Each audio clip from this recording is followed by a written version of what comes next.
Hi everyone, welcome to Mamsu Code video guide session. In the previous video, we had our final exceptions test case being written. That's a service exception. With that, we have been completing our goal for the foundation layer to successfully add the entity that we have been working on.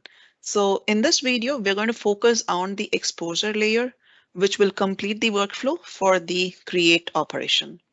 So where is our exposure going to live? Let's open up this program.cs. So we know that this is the start point for the console application to function, right? So this is where we are going to write some code such that the service is going to be triggered for the data.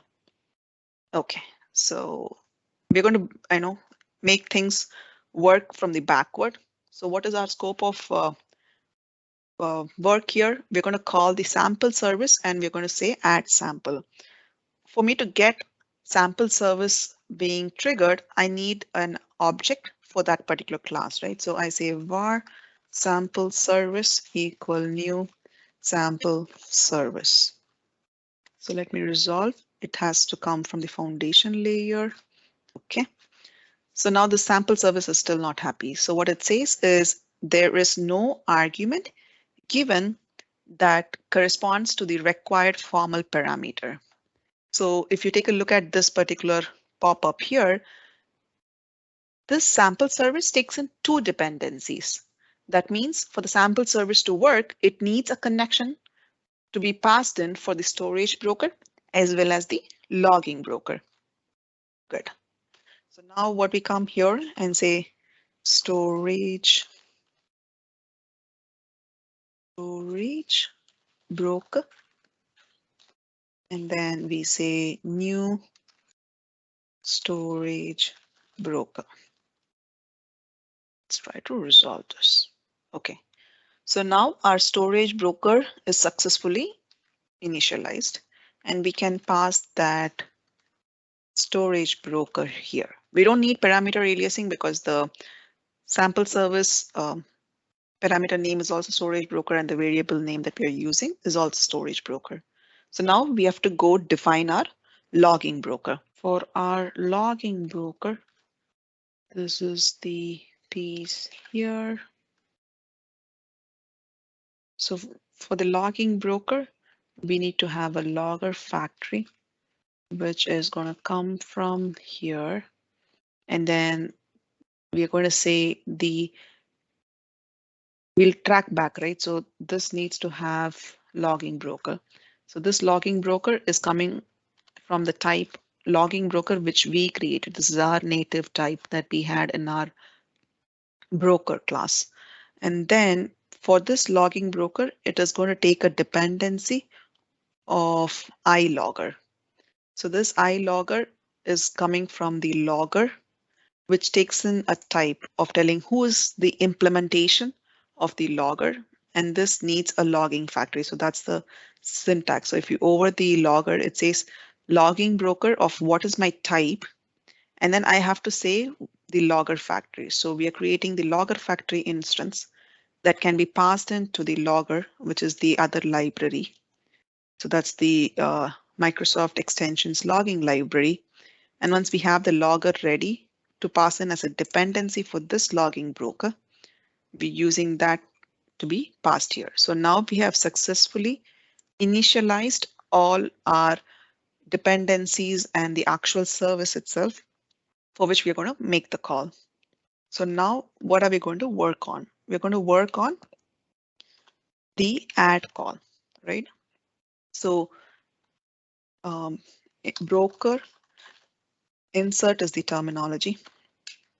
At the foundation layer, add is the terminology.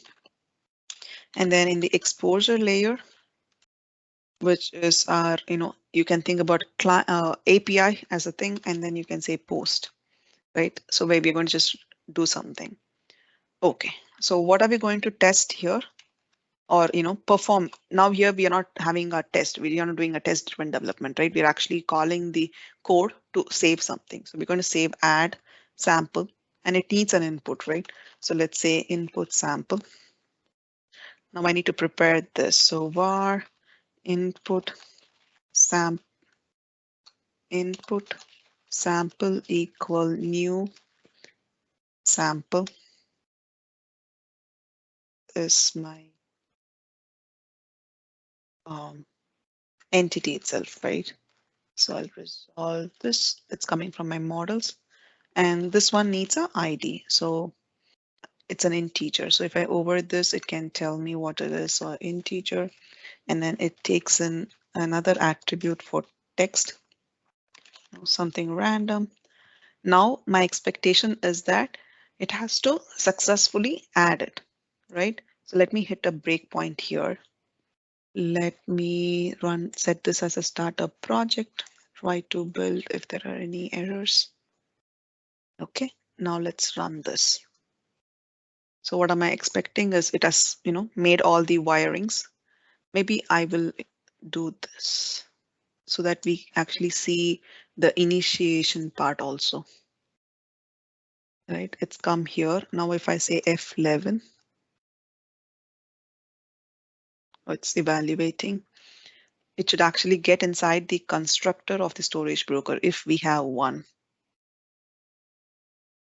See, it has come to the storage broker, right?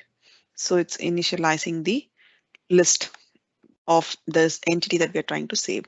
So I'm going back. Now we have here, going back, and this is our actual code, right? Now if I do F11, it's coming to the constructor. So constructor is the first method that it gets executed whenever you're trying to initiate the object for this class.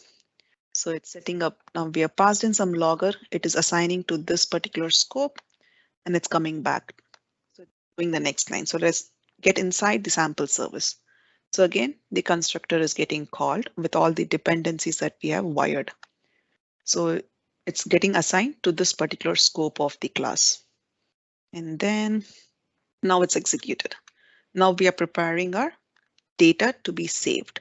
If we over this input sample and expand it, we can see that ID is this and text is this, whatever we have given, right? So now this add sample. Any guesses if I do F11, which file or which method will be called? Add sample. Yeah, if I do F11, it's getting inside the add sample foundation. So from this point, we are kind of well versed because every single test that we have written, we have understood what the workflow is, right? So it's going inside the try catch. It's trying to execute the code. Again, validation. Now it's a happy path, right? We have provided all the valid data. So it's not going to throw any error. It's asking me, do I want to step into? Yeah, step into. So if I over this, both the conditions are false. That's what we have expected so far, that data, everything is right? So now it's preparing everything. I'm just doing F10. Okay, 2 parameters, 2 times, then it's out. Then it's actually now going and calling the storage broker because all the validations have passed. Now F11 getting inside the storage broker. What is it trying to do? It's just trying to add. So F10, F10, F10. It's completed. It's completed. It's completed. Right? So now we have successfully added a sample.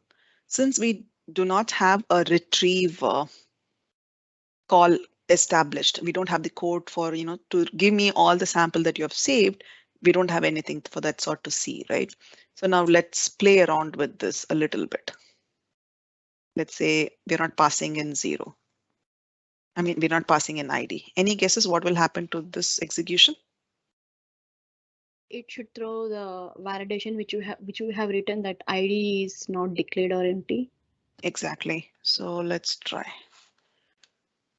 If we have not written our code to handle this, then it'll just throw an exception without any message, right?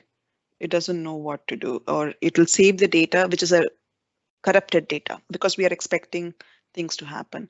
Now I'm getting inside it, F11, F11, because I want to show where that code happens, right? So this one, no errors here. So yes, F11, yes.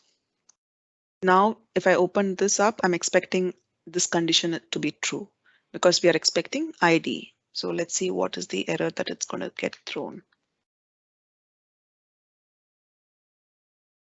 So in the try catch, something has to be caught. See, it did not end up in null sample or it did not end up in a generic exception. If we did not have this, then this would have occurred. Since we are capturing very much specific on what the error is, it has given that error.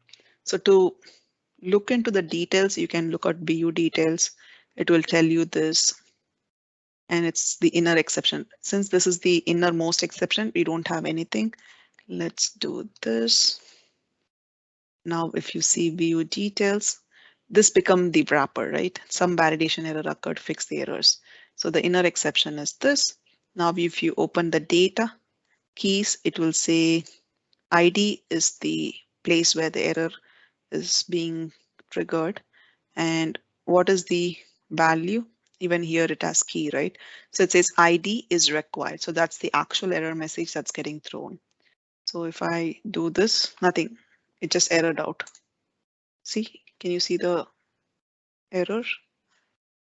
Let me reshare my console window. Can you see the error that it has thrown? It says unhandled exception, validation error, sample is invalid, fix the errors and try again. So this is the error. That is something we have validated, telling that, hey, for my application to successfully save the data that you're giving me, I'm expecting the value for ID. So this is how the exposure layer is built. I'm going to reshare the screen just in case if you have any questions. Yeah. So going back to the program. By the way, let's delete this. Now we have our actual test it. We don't want a dummy test. So I'm deleting it. Any questions on this? No, okay. Okay. So for now, we are preparing the data, right? We can kind of improvise this. So you can have a console read line asking the user, hey, give me a value for the book title. Give me a value for the author name. And we can read the values from the user from the console and then pass that value into the object and then call the service to save that data. So we can make it as interactive as possible. The scope of the learning is just to learn C# end to end. So far on a recap, what all have you learned, right? You have learned about how do you establish a connection with an external library, installing a NuGet package. You learned about partial classes. How do we maintain it? And then you learned about models. You learned about exceptions. How do you identify your models, right? What are the attributes that you identify for the models? In terms of exceptions, you learned about what is localized exceptions, what is the category exceptions. And then we went with our service layer, and you also understood what is an interface, right? So these are the concepts that you have learned so far just in one create workflow in the C# learning track. And you learned about delegate method, right? So the delegate method, you learned about delegate, the keyword here, and in the validations, I think static is also the other thing that you learned about. Dynamic, you learned about params, I think for each, if statement, and then you learned about dependencies, right? You learned, where is that? You learned about the mock library, how that can be helpful in case of testing it. And this is an, lambda expression. How do you evaluate that expression? And then you also got exposed to the filler object. How truly can we test our application every single time? Random values, right? You learned about assertion. So this is the Fluent library where as we write our code in terms of English itself, you're validating certain things, dependency calls. And then we moved on with the validations where how do you validate our data? What are the layers that we have to validate our data? You learned about action is nothing but deferring the execution.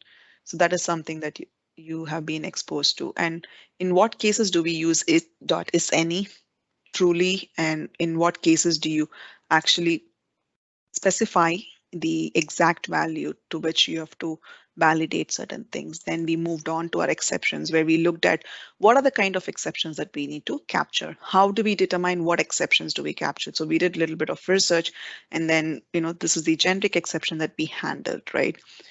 Apart from this techniques, the coding practices that you have followed, like single line, multi-line, tab indentation, whenever the right-hand side is clear, the left-hand side can be, with the var. When the right-hand side is not clear, we'll go with the strongly typed one and things like that, right? I think if you have to reflect on yourself, if you have completed so far, you have done a great achievement. You have learned so much. I didn't even think I took a breath, right? I was continuously talking. So many things you were able to successfully learn. So that's how you have grown.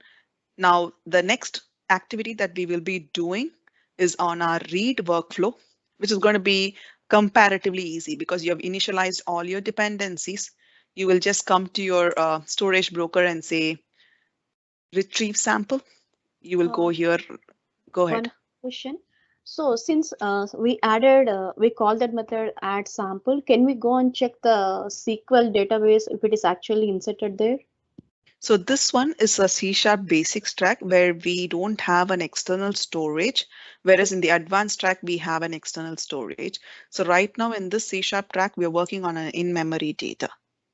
Okay, okay, yeah, got it. Yeah. So until we retrieve, we'll not be able to see, or we can have a breakpoint here when the scope is here to look at the data itself. Then here we'll come and say, retrieve here, and then we'll start writing our actual foundation layer. This will again be a test-driven approach where we'll write our failed test and come back, write our pass test. But retrieval is comparatively easy. The reason is we don't have any validations.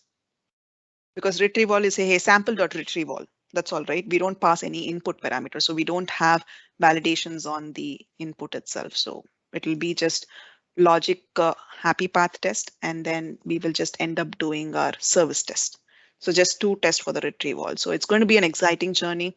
As you complete this whole track, you are ready to move on to the advanced track where you now focus on the whole software end-to-end system itself. So for now, we are wrapping up on the exposure layer where we were able to successfully initialize all our dependencies with the services. And then we were able to prepare some input data and call the service to actually save the data. Thank you for watching.